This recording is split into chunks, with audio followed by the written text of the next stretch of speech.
Viewers, हम तैयारी कर रहे हैं कक्षा 9वीं गणित विषय की अध्याय 2 के महत्वपूर्ण प्रश्न आज हम देख रहे हैं। इसके पहले अध्याय 1 के सारे महत्वपूर्ण प्रश्न हमने देख लिए हैं। उनके वीडियो की लिंक नीचे डिस्क्रिप्शन में दे रखी है, उनसे आप आसानी से देखकर गणित विषय की तैयारी कर सकते हो। तो आज हम करेंगे महत्वपूर्ण प्रश्न अध्याय 2 का। k का मान ज्ञात कीजिए जबकि x ऋण 1 बहुपद px बराबर x का वर्ग धन x धन k का एक गुणनखंड है। तो यहाँ हमें k का मान ज्ञात करना है, तो हम इसको हल करेंगे। हल तो k का मान ज्ञात करने के लिए यहाँ पे सबसे पहले दे रखा है x ऋण 1 बहुपद px का एक गुणनखंड है। तो हम यहाँ लिखेंगे x ऋण 1 बराबर 0, तो x बराबर 1। तो यहाँ पे हमने x का मान निकाल लिया है। इस x के मान को हम यहाँ बहुपद में लिखेंगे। तो हम यहाँ लिखेंगे x का मान बहुपद में रखने पर, ठीक है। तो यहाँ पे हम बहुपद जो दे रखा वह लिख लेंगे। p x लिखा तो x का मान 1 आया है बराबर x का वर्ग धन x धन k। तो यहाँ पे x का मान 1 निकाला है हमने, तो x के स्थान पर 1 लिख देंगे। तो 1 का वर्ग धन यहाँ पे x लिखा है, तो x की जगह x का मान लिखेंगे 1 धन k। अब यहाँ पे बराबर 1 का वर्ग करेंगे तो 1 ही आएगा, तो हम यहाँ लिख देंगे 1 धन यहाँ पे 1 धन k। तो अभी 1 और 1 हो गए हैं 2 धन k। तो हमें यहाँ पे k का मान चाहिए, तो k बराबर हो जाएगा, ये 2 है बराबर के उस तरफ जाएगा तो ऋण का 2 हो जाएगा। तो k का मान आ गया है ऋण का 2 और यही आंसर है। हमें k का मान ही निकालना था और यह आया है ऋण 2। इसी प्रकार अगला प्रश्न है, यदि x ऋण 1 4x की घात 3 धन 3x की घात 2 ऋण 4x धन k का एक गुणनखंड है तो k का मान ज्ञात कीजिए। तो यहाँ पे भी हमें k का मान ज्ञात करना है और यहाँ पे x ऋण 1 इस बहुपद का गुणनखंड दे रखा है, तो इसे हम हल करेंगे। हल x ऋण 1 बराबर 0, तो x बराबर 1। तो x का मान हमने निकाल लिया है। इस x के मान को हम इस बहुपद में रखेंगे, तो हम यहाँ लिखेंगे x का मान बहुपद में रखने पर,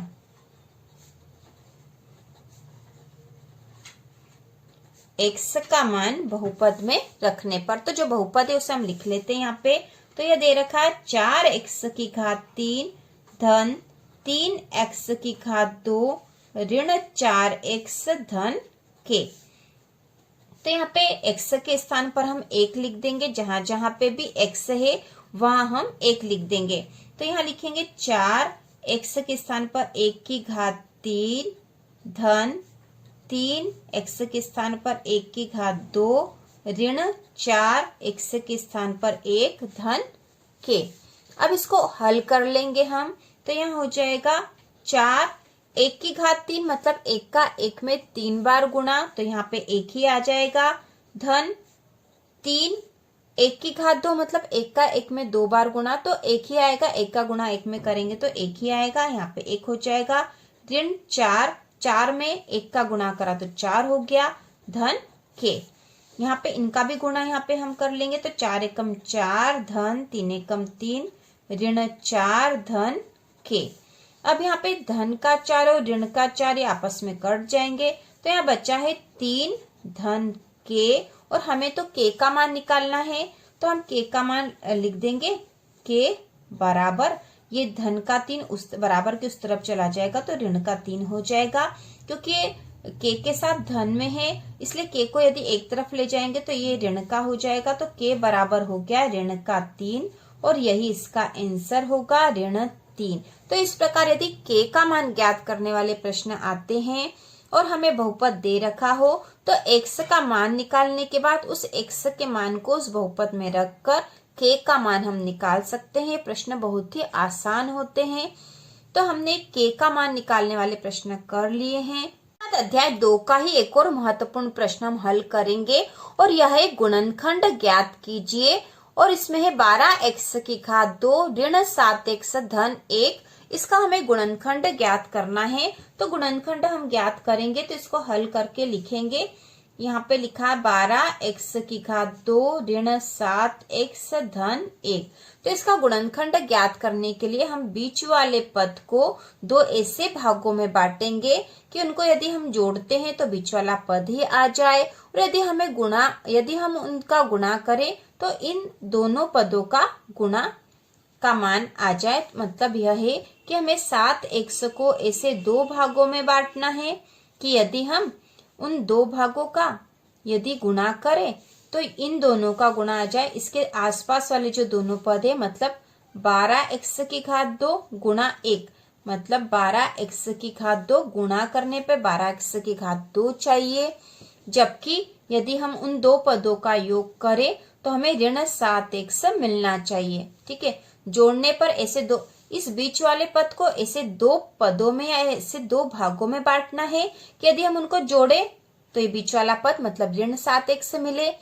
जबकि यदि उनका गुणा करें तो इसके ये वाले दोनों पद मतलब 12x की घात 2 और 1 का गुणा मिले हमें। ठीक है, 12x की घात 2 गुणा 1 मतलब 12x की घात 2 ही होगा।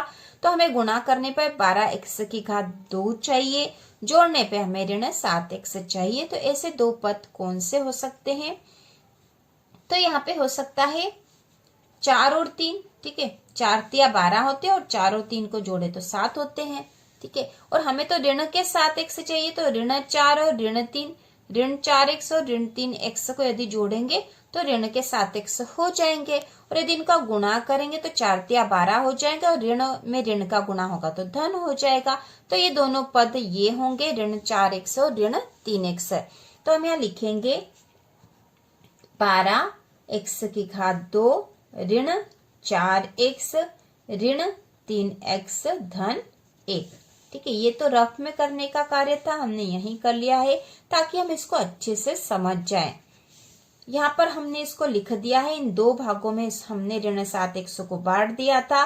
ऋण 4x और ऋण 3x का मान ऋण 7x ही होता है। अब यहाँ पे हमने इनको लिख दिया। अब आगे वाले जो दोनों पद है इसमें से कुछ कॉमन ले लेंगे। तो यहाँ पे 4 है और यहाँ 12 है तो 4 तिया 12 होते ही हैं तो हम 4 को कॉमन ले सकते हैं। तो 4x को ले लेंगे। ठीक है, 4x को कॉमन लिया। अब इसको कॉमन लिया तो यहाँ क्या बच गया? 4 तिया 12 होते मतलब 3 बचे और एक x भी बचा क्योंकि एक x तो कॉमन आ गया था। ऋण 4x तो कॉमन आ गए तो यहाँ बचा 1। ठीक है, 3x ऋण 1 यहाँ आया है। अब यहाँ पे इन दोनों पदों में से क्या कॉमन आ जाएगा? तो हमें यहाँ जो कॉमन वाली संख्या है उसी प्रकार की संख्या हमें यहाँ पे भी चाहिए होगी। तो हम यहाँ पे ऋण 1 को कॉमन ले लेंगे। ऋण वाली संख्या कॉमन आ गई तो यहाँ पे हो जाएगा धन का 3x बचेगा और यहाँ पे ये ऋण की है और ये धन का है तो यहाँ पे ऋण का 1 बचेगा। ठीक है, तो इस प्रकार से दो पद आ गए हैं। हम ऐसे भी करके देख सकते हैं कि 4 तिया 12 4 का यदि इन पदों में गुणा करेंगे तो ये दोनों पद वापस हमें मिल जाएंगे। जैसे 4x का 3x में गुणा करेंगे तो 4 तिया 12 और x में x का गुणा हुआ तो x का वर्ग। उसी प्रकार 4x का ऋण 1 में गुणा करेंगे तो ऋण का 4x हमें वापस मिल जाएगा। उसी प्रकार ऋण 1 का 3x में गुणा करेंगे तो ऋण का 3x हो जाएगा और ऋण 1 का ऋण में 1 में गुणा करेंगे तो धन का 1 हमें मिल जाएगा। तो ये हमने करके देख लिया था, बिल्कुल सही हुआ है। अब यहाँ पे जो कॉमन आई है संख्या उनको एक मानकर लिख देंगे और जो बची हुई संख्या उसका एक पद अलग बन जाएगा। तो यहाँ पे जैसे 4x ऋण 1 4x ऋण 1 ये एक पद हो गया और जो कॉमन लिया था वो एक पद हो गया 3x ऋण 1। इस प्रकार हमें दो पद प्राप्त हो गए 4x ऋण 1 और 3x ऋण 1 और यही इसके गुणनखंड है। बहुपद के गुणनखंड हमें मिल गए हैं तो हम लिख देंगे अतः गुणनखंड बराबर 4x ऋण 1 3x ऋण 1 है। ठीक है, ये हमें गुणनखंड मिल गए हैं और यही इसका आंसर है 4x ऋण 1 3x ऋण 1।